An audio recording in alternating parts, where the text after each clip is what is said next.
What's going on, everyone? So the tank is alive and well in the NBA this year. You got three teams on a race to the bottom, three teams that are like 1-48 in the last 49 games, which is crazy to think about. I mean, historically bad teams in the Detroit Pistons, the Washington Wizards, and the San Antonio Spurs. All three of these teams could be eyeing for the first pick in this year's draft. There are some talent that could make sense for any of these teams. I do think that some of these teams will win some games randomly here and there throughout the course, right? You look at like the Pistons, they're on pace to win like 8 games. The Wizards are on pace to win like 12. Same thing with the Spurs. I don't necessarily think that'll happen, but you never know, right? You have the Pistons on a 21-game losing streak. You have the San Antonio Spurs on an 18-game losing streak, and then the Washington Wizards on a 6-game losing streak. But what I wanted to do in this video is I wanted to kind of go over these three teams and give my thoughts on like where they rank as far as like concerns go, right? Because just because all three of these teams are terrible this year, they are all kind of in different places, right? And so I do think that there is this urgency meter when it comes to these three teams. And I'm going to go from least to greatest.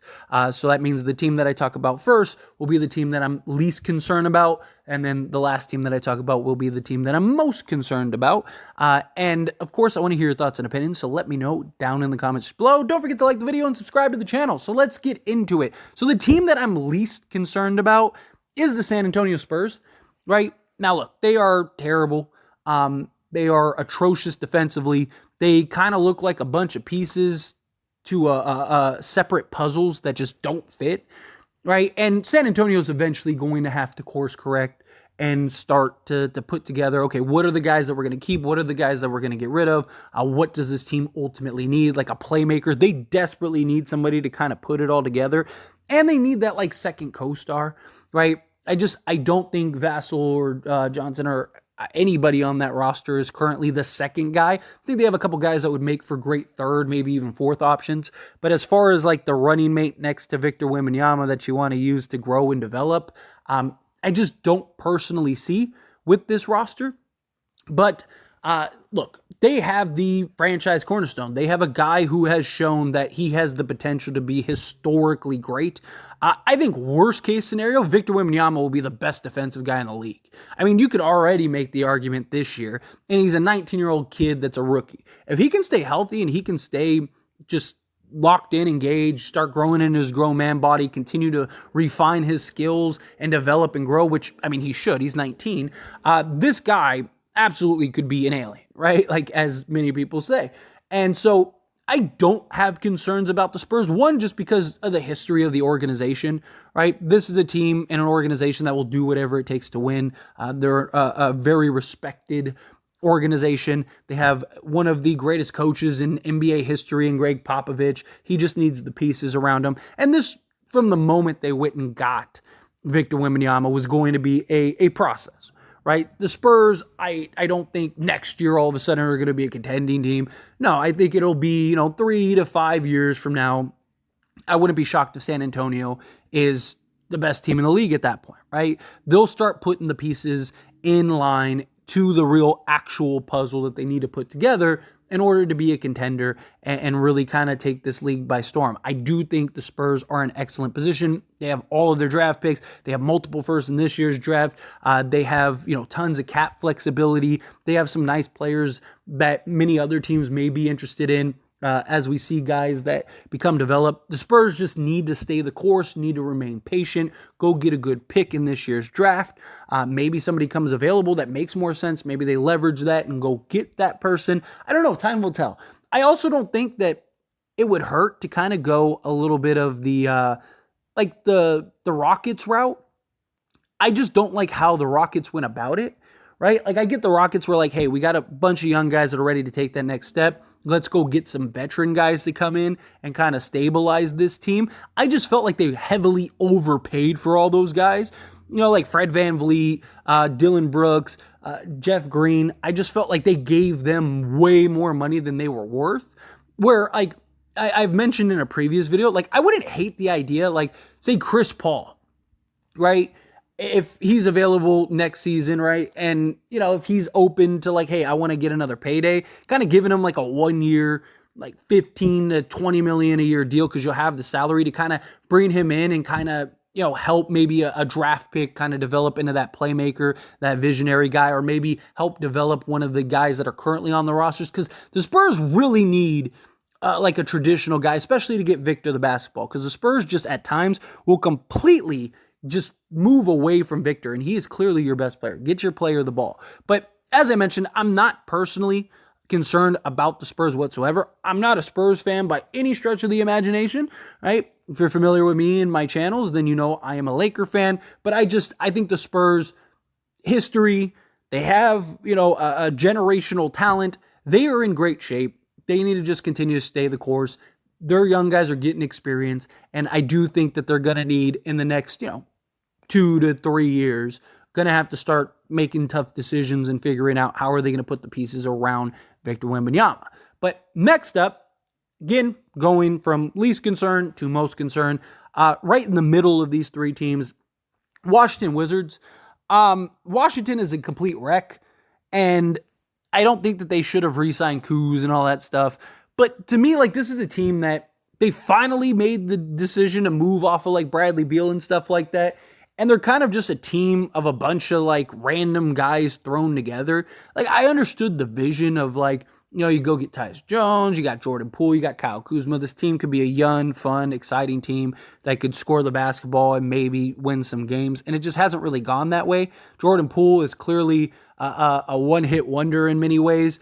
He also, he has moments where he just looks brilliant. And he looks like, oh man, this is a guy that could be something one day. And then he immediately reminds you that okay, he's not, right? It's the weirdest thing ever. You'll see a sequence, and in a 3-play sequence, you'll just have this roller coaster with Jordan Poole where he's just he has the most breathtaking play, and then we'll follow that up with the most boneheaded play you've ever seen. And it's just jumbled mess. Kyle Kuzma is a solid player, but he's not your franchise guy. He's not your second, maybe even third guy on a real team. The Wizards, right? To me, the reason I don't think it's huge panic mode for them is because this is the first step in the rebuild. You got a bunch of pieces that you need to kind of figure out what you're going to do. You're going to get some draft picks. You're going to start, maybe you can unload Kuz, maybe Tyus Jones. You basically just the next 2-3 years, you're just tanking and purposely putting yourself in a position, hint, hint, wink, wink. Obviously, you don't want to make it too obvious, but you're basically putting a product out there just to primarily get draft picks and start positioning yourself over the next few years to now start making that adjustment to becoming a real team, right? So the only reason I don't have more of a sense of urgency with the Washington Wizards is because, again, this is the first season after the offseason that you trade your star. You trade Rui Hachimura last year. You're in this weird beginning stage and kind of influx that I think we got to see where they go from here, right? I thought that they made some correct moves. I thought, they basically got Jordan Poole for a bag of peanuts. And I don't hate the direction that they went this offseason. It just hasn't really worked out. But I do think if they make the right moves and the right steps over the next few years, that they could position themselves to be in a good spot. So right now, I don't really have them high on the panic meter. The only reason I don't have them ahead of the Spurs is because the Spurs have Victor Wembanyama. If the Spurs didn't have Victor Wembanyama, they would probably be in this Wizards spot, but I just trust the Spurs organization. I trust their vision. I trust that they have this generational talent, where the Wizards, they don't really have any of that stuff, and their franchise isn't really proven, and the front office and all that stuff, but I'm willing to give them the benefit of the doubt and see where they go, right? Because I didn't think that they would really get anything for Bradley Beal. I thought that they would be a dumpster fire. And they are a dumpster fire as far as play style goes, but I thought that they were going to be in a much worse position. So I got to kind of give them a little credit in that regard. And I think they're doing the right thing, just tanking for the bottom and try to get over the next 2 or 3 years as many quality draft picks as you can get. Lastly, the Detroit Pistons. So the reason I put the Detroit Pistons as the team with the most urgency is because the Detroit Pistons had zero plans of being in this spot, right? They are literally the worst team in the league this year. They are on a 21-game losing streak, and this was never the intention. They were planning on being a good team. Maybe not necessarily, a playoff team or a team that was definitely not a team that was contending or anything, but many people believed that they were going to at least make the playoffs. Like, I can't tell you how many comments and just people in general I saw screaming that this team had a real chance to at worst be a play-in team. And that, hey, this team could easily squeeze into the 6th seed and da-da-da-da-da, right? And none of that is even close to reality. And they started off well, right? Like, they started, so like, they had their first game in which they lost to the Heat, right? They lost to the Miami Heat. And then they won 2 straight against the Hornets and the Bulls. And it was like, okay, here we go, right? Jalen Duren was looking like he was going to be the next great center in the league. And you had Cade Cunningham, and, you got Monty Williams, who he has been, like, ridiculously stubborn, right? Like, the guy just, I don't know. He needs to stop being so hard-headed when it comes to this team, when it comes to this roster, right? Like, play the guys that are working, right? It's just like, I don't know. He's just frustrated me this year with the way that he's kind of coached this young team. I do think that this team might have been a little better. I don't think they would have been great. I think their problems are beyond just Monty Williams, but I do think Monty Williams has not been great with them this year. But like, this is a team that they've already gone through the tanking thing, right? You've gotten multiple draft picks. You got what you believe is your franchise guy in Cade Cunningham. You have Jalen Duren emerging as this, prominent center.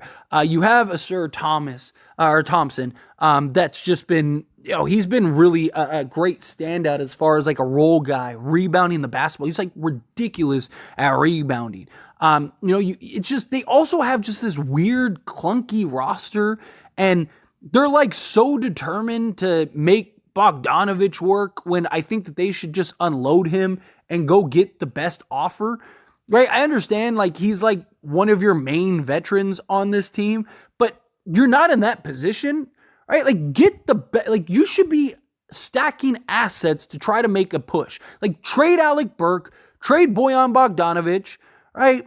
If you could get rid of Joe Harris, start consolidating some of these like other guys, right? Like, and just start, again, Monty Morris even, I just feel like Detroit doesn't know what it is. Like, it's a team with no real identity. I don't think the coaching's been great this year. I think that there's been just underwhelming play by their players, not named Jalen Duren.